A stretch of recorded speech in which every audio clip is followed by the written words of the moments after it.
Halo dan selamat datang kembali di sesi eksplorasi kita. Kalau sebelumnya kita udah bedah soal sinyal nonverbal ya, yang bisa bikin nyambung atau malah sebaliknya. Nah kali ini kita mau lebih dalam lagi nih, langsung ke intinya. Gimana sih cara bangun hubungan yang positif? Kita bakal fokus ke bab 3 dari materi sumber Anda. Ini ngebahas soal aturan emas pertemanan dari buku The Like Switch. Jadi misi kita sekarang, bongkar rahasia bikin orang lain suka sama kita. Tapi caranya agak unik nih. Yaitu fokusnya justru ke mereka, bukan ke kita. Betul sekali, dan ini penting banget ya dipahami di awal. Ini bukan soal trik-trikan atau manipulasi gitu. Prinsip yang mau kita bahas, ini akarnya tuh dalam di pemahaman psikologi manusia. Soal apa sih yang secara mendasar bikin kita terkoneksi satu sama lain.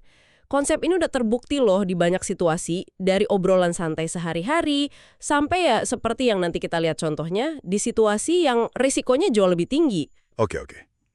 Mari kita langsung aja deh ke aturan emas ini. Sumber Anda kan ngutip Dale Carnegie ya, dan kutipannya ini, wah nusuk banget rasanya. Katanya, Anda bisa dapat lebih banyak teman dalam 2 bulan dengan jadi benar-benar tertarik sama orang lain, dibanding 2 tahun usaha bikin orang lain tertarik sama Anda. Intinya simpel ya kedengarannya, bikin orang lain nyaman aja, merasa dihargai, merasa oke lah sama diri mereka pas lagi sama kita. Simple, tapi ya itu nggak gampang kan. Dan kenapa sih pendekatan ini kok efektif banget? Jadi gini, secara psikologis ada fenomena kuat di mana kita tuh cenderung ngaitin perasaan kita sama sumber perasaan itu. Makanya kalau Anda berhasil bikin seseorang merasa didengerin, dipahami, dihargai, pokoknya merasa positif lah soal diri mereka sendiri. Nah, secara nggak sadar, mereka bakal ngasih kredit perasaan enak itu ke Anda sebagai pemicunya. Hasilnya, ya mereka jadi lebih tertarik, lebih nyaman sama Anda gitu. Masuk akal sih secara psikologis. Tapi kalau gitu, kenapa ya nggak semua orang ngelakuin ini? Apa sih penghalangnya? Nah, ini dia. Penghalang terbesarnya, ironisnya, ya diri kita sendiri. Ego kita. Secara alami kan kita punya dorongan kuat buat pengen didengerin, pengen cerita kita jadi pusat perhatian, ya kan? Pengen pandangan kita divalidasi, pengen kelihatan keren lah. Nah, nyingkirin dorongan ego ini sebentar aja, terus tulus fokus buat ngertiin dan hargain orang lain, itu tantangan sekaligus kuncinya buat nerapin aturan emas ini. Perlu sadar dan ya latihan. Jadi ngendaliin ego itu langkah pertama ya. Terus buku ini ngasih beberapa teknik spesifik nih buat prakteknya. Yang pertama, kedengerannya unik. Pujian pihak ketiga. Gimana tuh maksudnya? Iya, ini strategi yang cerdik sih karena manfaatin jaringan sosial kita. Idenya tuh Anda nggak muji orangnya langsung, tapi lewat perantara. Contohnya Anda bilang ke teman Anda si Mike gitu, sesuatu yang positif soal rekan kerja Anda Sonya. Mungkin Anda bilang, menurutku Sonya tuh jago banget loh mecahin masalah. Caranya tuh beda. Harapannya ya si Mike ini nyampein pujian itu ke Sonya. Emang apa bedanya kalau pujiannya datang dari orang ketiga, bukan langsung dari kita gitu? Efeknya bisa jadi lebih kuat loh. Pujian yang disampaikan orang lain itu seringkali kerasa lebih tulus, lebih objektif. Jadi ngurangin kesan cari muka gitu. Ini ngebangun persepsi positif soal Anda di pikiran Sonja, bahkan sebelum Anda ngobrol intens sama dia. Jadi pas ketemu Sonja nanti, dia mungkin udah punya kesan awal yang bagus karena denger Anda ngasih apresiasi. Kayak pemanasan sosial gitulah, bikin interaksi jadi lebih cair. Tentunya kuncinya ya pujiannya harus tulus, disampaikannya juga alami, jangan dibuat-buat. Menarik. Teknik berikutnya nih, efek primasi atau primacy effect. Ini kayaknya pernah dengar deh. Intinya kan informasi pertama soal seseorang, mau positif atau negatif, itu ngaruh banget ke cara kita lihat dia selanjutnya. Contoh gampangnya, kalau sebelum ketemu si Bill, teman Anda bisikin, Bill tuh asyik, pintar. Anda mungkin deketinnya udah positif duluan. Tapi kalau bisikannya, hati-hati sama Bill, licik dia. Nah, Anda pasti lebih waspada kan? Lebih defensif mungkin. Tepat sekali. Efek primasi ini bekerja karena otak kita tuh cenderung nyari konsistensi. Informasi awal jadi kayak jangkar gitu, yang nentuin cara kita nangkep info berikutnya. Sumber Anda masih contoh yang lumayan dramatis nih dari dunia interogasi FBI. Jadi ada kasus seorang agen ngenalin partnernya ke tersangka sebagai ahli pendeteksi kebohongan kelas dunia. Sengaja banget ini. Terus, apa yang terjadi habis itu? Nah, pas si partner ini kemudian cuma nunjukin sedikit keraguan aja waktu tersangka ngasih alibi, si tersangka yang otaknya udah disettle percaya partner ini hebat, langsung goyah. Persepsi awal yang ditanam tadi bikin sanggahan si partner jadi kerasa jauh lebih berat. Ujung-ujungnya, tersangkanya ngaku. Katanya sih sambil ngedumel, sial, dia emang sehebat itu. Ini nunjukin betapa kuatnya ya kesan pertama yang sengaja dibentuk. Oke, itu contoh dari sisi interogasi ya, agak intens. Tapi efek premasi ini bisa nggak sih dipakai buat tujuan yang lebih positif? Buat bangun hubungan gitu misalnya. Oh tentu bisa. Dan ini seringkali lebih relevan ya buat kita sehari-hari. Buku ini ngasih contoh bagus dari pengalaman tentara AS di Afghanistan. Awalnya kan mereka susah tuh deketin penduduk desa yang curigaan. Strateginya gimana? Mereka nggak langsung deketin orang dewasa, tapi deketin anak-anak dulu. Caranya asik, bagi-bagi bola sepak. Anak-anak kan senang ya main bareng tentara, mulai lihat sisi manusianya. Nah, anak-anak inilah yang kemudian pulang ke rumah, jadi pihak ketiga yang tanpa sadar nyiptain efek primasi positif. Mereka cerita ke orang tua mereka, tentara Amerika baik, tadi main bola sama kita. Ini kan bikin persepsi orang tuanya jadi lebih lunak, sebelum si tentara nyoba ngobrol langsung. Wah, itu cerdas banget ya penerapannya dan positif. Tapi sumber Anda juga ngasih peringatan penting kan soal efek primasi ini?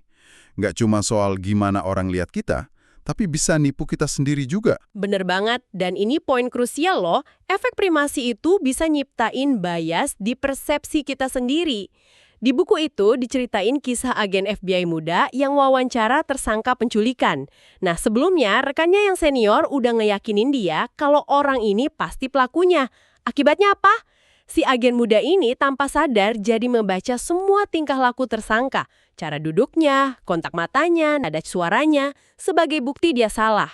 Dia jadi kayak buta gitu sama kemungkinan lain atau bukti yang mungkin nunjukin orang itu nggak bersalah. Ini contoh bias konfirmasi yang dipicu efek primasi. Jadi kita perlu waspada nih. Jangan cuma fokus bikin kesan pertama yang bagus ke orang lain, tapi juga jaga objektivitas kita sendiri pas nerima info awal soal seseorang. Penting banget tuh, waspada sama bias diri sendiri. Nah, sekarang kita pindah ke teknik ketiga yang rasanya paling nyambung nih sama inti aturan emas, yaitu secara aktif bikin orang lain merasa baik, lewat empati dan tindakan nyata. Sumber Anda nyajin beberapa cerita menarik dari pengalaman penulis di bandara, tempat yang sering banget bikin stres ya, potensi konfliknya tinggi. Bisa ceritain salah satunya? Tentu, ada satu cerita kejadiannya di Frankfurt. Si penulis lagi transit, penerbangan berikutnya masih 8 jam lagi, dan dia dapat kursi tengah di ekonomi.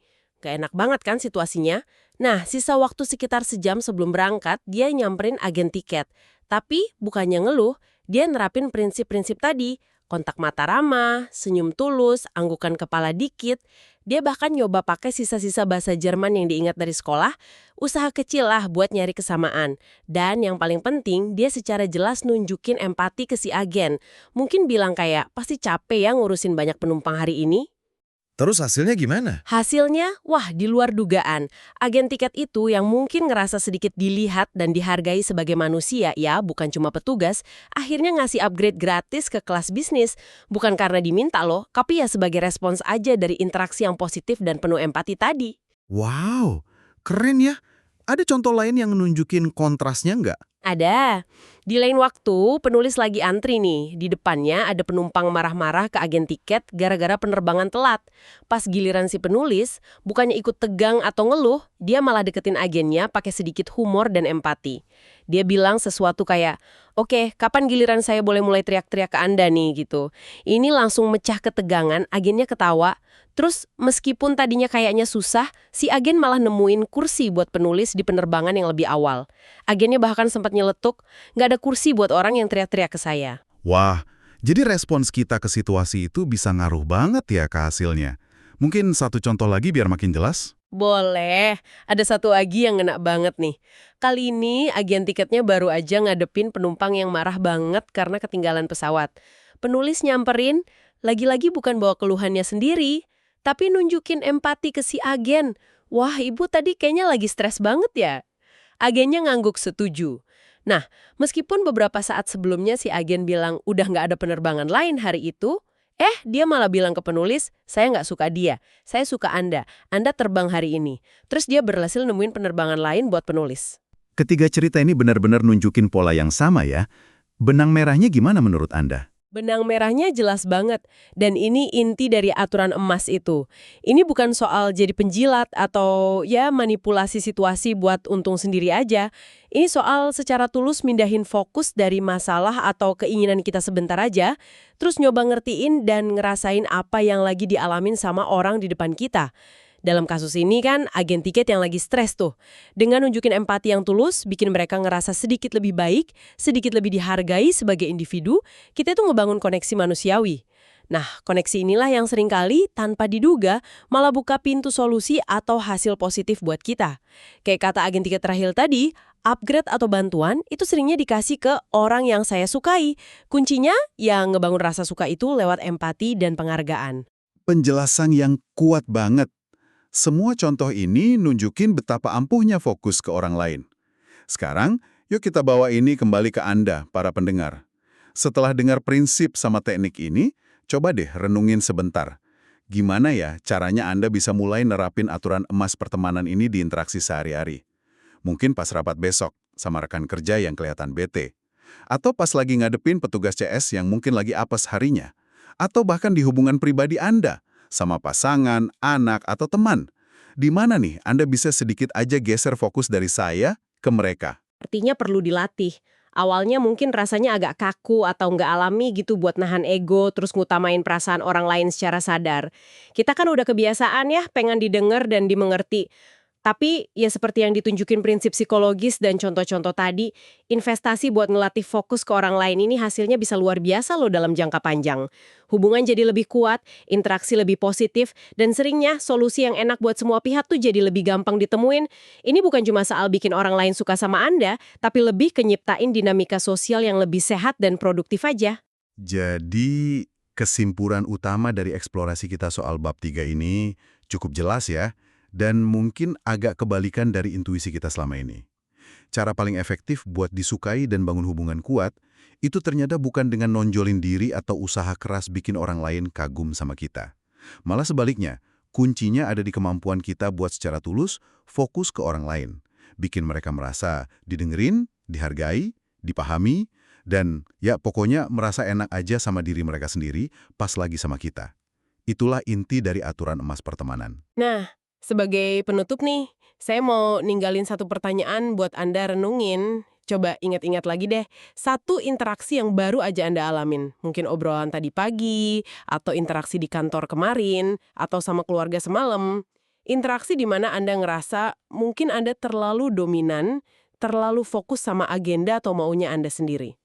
Sekarang, coba putar ulang skenario itu di kepala Anda. Bayangin kalau Anda nerapin aturan emas pertemanan tadi. Lebih banyak dengerin, nunjukin empati tulus, nyoba bikin orang lain ngerasa lebih baik. Kira-kira gimana hasilnya bakal beda?